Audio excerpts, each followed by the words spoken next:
1000 বছর আগের একটা আরব প্রবাদ আছে যেটা আজকের সোশ্যাল মিডিয়া যুগের জন্য ভয়ঙ্কর অ্যাকুরেট। আগে গল্পটা বলি। এক লোকের উট হারিয়ে গেল, অনেক খোঁজাখুঁজি করেও কোথাও পেল না। সে মানত করলো উট ফিরে পেলে সে সেটাকে মাত্র 1 দিরহামে বেচে দেবে। কদিন পর উটটা ফিরে এলো আর সে পড়লো মহাবিপদে। এত দামি উট মাত্র 1 দিরহামে কিভাবে দিবে? তাই সে একটা কাজ করলো, উটের সাথে একটা বিড়াল বেঁধে দিল। তারপর বাজারে গিয়ে ঘোষণা দিল উট বিক্রি হবে মাত্র 1 দিরহামে, বিড়ালটা বিক্রি হবে 1000 দিরহামে, কিন্তু শর্ত হলো দুটো একসাথে কিনতে হবে। আর বাজারের লোকজন আফসোস করে বলতে লাগলো মা আর খজাল জামালা লাউলাল হিরর, অর্থাৎ উটটা কতই না সস্তা হতো যদি সাথে বিড়ালটা না থাকতো। সেই থেকে এই কথাটা আরবি ভাষার প্রবাদ হয়ে গেল। কিন্তু এটা বাজারের গল্প না, এটা ক্যাট অ্যান্ড ক্যামেলের গল্পও না, এই গল্পটা মানুষের। কারণ রিয়েল লাইফে আমরা প্রায় দেখি খুব ভালো কিছুর সাথে এমন কিছু যুক্ত থাকে যেটা হয়তো ভালো জিনিসটার গ্রহণযোগ্যতা কমিয়ে দেয়। ধরেন একজন মানুষ যে জেনুইনলি খুবই ভালো কিন্তু প্রচন্ড অহংকারী, একজন ব্রিলিয়েন্ট সুপার ট্যালেন্টেড মানুষ কিন্তু সে বদমেজাজি, রাগী, বাজে অ্যাটিটিউড, বা একটা সুন্দর রিলেশনশিপ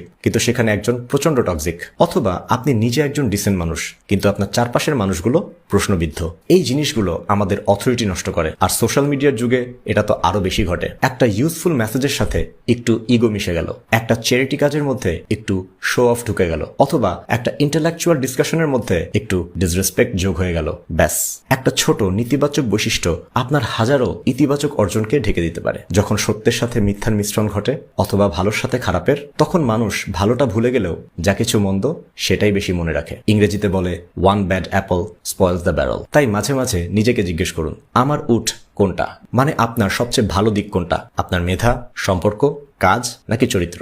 আর সেই উটের রশিতে কোনো বিড়াল বাঁধা আছে কিনা, অর্থাৎ কোন একটা অভ্যাস, কোন একটা মানুষ, কোন একটা স্বভাব যেটা আপনার অর্জনকে ছোট করে দিচ্ছে। পৃথিবীর সবচেয়ে কঠিন কাজ এটাই, নিজের খারাপ দিকটা খোঁজা, নিজের ভুলগুলোকে বোঝা। কারণ আমরা সাধারণত অন্যের দোষগুলোই আগে দেখি। তাই নিজের উটের সাথে বাঁধা সেই বিড়ালটাকে চেনা আর সেটাকে রশি থেকে খুলে দেওয়াই আপনার জীবনের সবচেয়ে গুরুত্বপূর্ণ কাজ। কারণ জীবন সবসময় আমাদের উট হারানোর ভয় দেখালেও অনেকের জীবন নষ্ট হয় উটের জন্য নয়, বরং তার সাথে বাঁধা বিড়ালের জন্য।